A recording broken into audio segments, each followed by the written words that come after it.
Assalamualaikum warahmatullahi wabarakatuh. Perkenalkan, nama saya Muhammad Darmawan dengan nomor NPM 214010188. Saya dari kelas 21 MJD, Fakultas Ekonomi dan Bisnis, Prodi Manajemen. Saya akan memaparkan materi dari Minmap tentang negosiasi bisnis dan pemerintah bisnis, komunikasi dalam proses penawaran. Yang pertama ada perkenalan. Negosiasi dalam bisnis berlangsung terus-menerus, membuat perjanjian jual beli atau kontrak, pengangkatan dan pemberhentian karyawan, menghadapi berbagai situasi.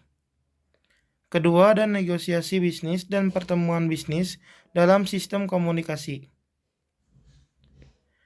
Negosiasi bisnis dan pertemuan bisnis proses multidimensi dan multifase yang kompleks, di mana kepentingan yang berbeda dan bertentangan dari pihak-pihak yang bernegosiasi digabungkan. Ketiga, kesalahan persepsi dalam proses tawar-menawar. Kesalahan persepsi utama dalam proses tawar-menawar dibagi menjadi 4. Proses tawar-menawar dibagi menjadi 4. Yang pertama, sebagian informasi dihilangkan. Kedua, untuk beberapa detail diberikan terlalu banyak bobot. Ketiga, salah menafsirkan hubungan menjadi twin element yang dirasakan. Keempat, asumsi yang salah tentang orang dibuat berdasarkan pengalaman sebelumnya dan asumsi yang salah bahwa beberapa sifat harus selalu berhubungan dengan baik dengan yang lain. Untuk menghindari kesalahan persepsi dalam proses tawar-menawar, Anda harus memperhatikan beberapa hal berikut. Yang pertama, bersikap fleksibel, mampu mengubah pendapat tentang seseorang setelah mempelajari sesuatu yang baru. Kedua, memantau dan melacak detailnya dengan cermat untuk berikan perhatian untuk keduanya. Pesan verbal dan nonverbal, dan untuk keadaan di mana interaksi itu terjadi. Ketiga, Anda perlu tahu bahwa bagaimana menunda keputusan. Anda harus berhati-hati untuk tidak membuat keputusan akhir selama mungkin.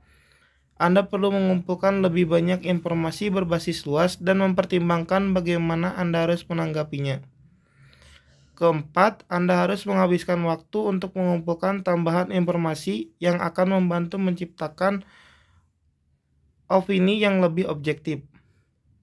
Kelima, tidak menyerah pada kesan pertama, dasar, dan efek akhir.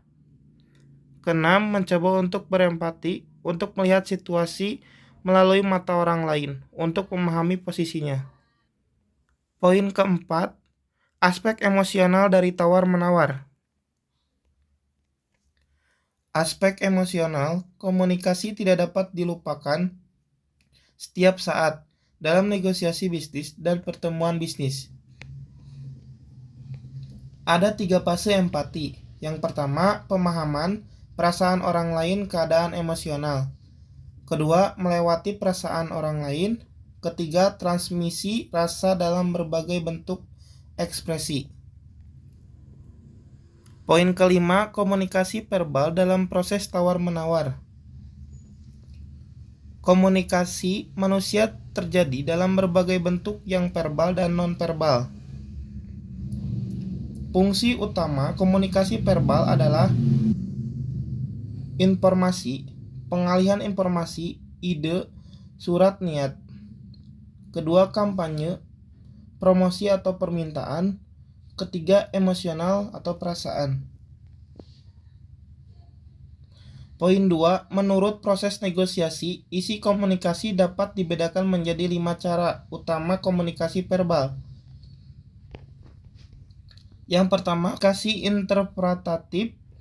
Kita katakan, bagi pewawancara apa artinya fenomena ini atau itu, atau situasi ini dan itu menurut pendapat kami.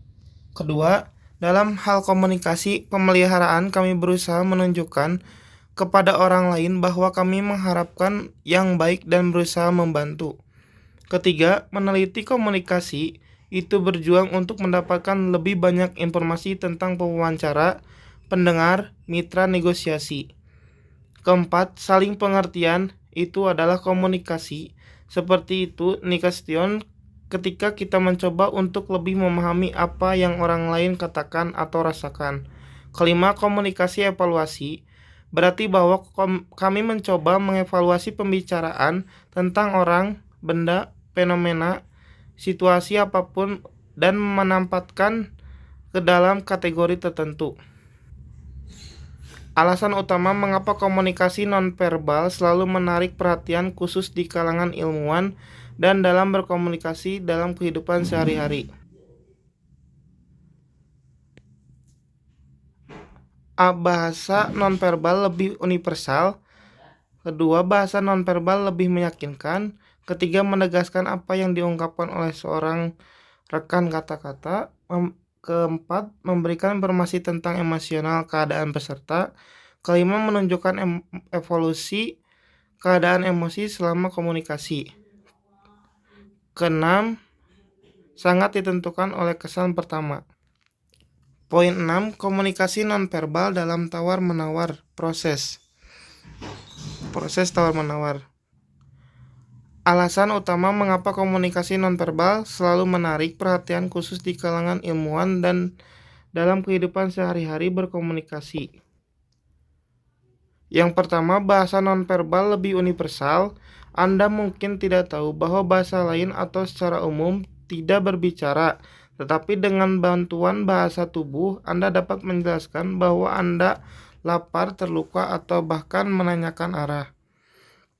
Bahasa nonverbal lebih meyakinkan. Kami berbicara dengan suara, tetapi kami berkomunikasi oleh seluruh tubuh. Poin ketiga, menegaskan apa yang diungkapkan oleh seorang rekan. Kata-kata atau sebaliknya lebih sulit untuk disembunyikan. Bahasa nonverbal mengeluarkan perasaan emosi secara langsung, mencerminkan respons fisiologis yang dapat menonjolkan apa yang ingin Anda sembunyikan dalam obrolan, mengungkapkan perubahan emosional, keadaan komunikasi. Poin keempat, memberikan informasi tentang emosional, keadaan peserta. Kelima, menunjukkan evolusi keadaan emosi selama berkomunikasi. Keenam, sangat ditentukan oleh kesan pertama, menciptakan kepercayaan dalam hubungan bisnis atau sebaliknya, menyebabkan kurangnya kepercayaan. Kesimpulan, pentingnya pertemuan dan negosiasi bisnis terus menjadi sangat signifikan dalam pengembangan ukuran dan bentuk komunikasi bisnis virtual. Kesepakatan terpenting terjadi pada pertemuan tatap muka dan akan berlangsung lama. Percakapan bisnis dalam salah satu cara terbaik dan paling tepat dapat diterima untuk meyakinkan pewawancara Anda tentang validasi posisi kita sendiri. Bahkan dia akan setuju dengan posisi lawan dan akan mengadopsi atau mempertahankannya. Itu saja materi yang saya dapat sampaikan. Mohon maaf apabila ada kesalahan kata atau bahasa.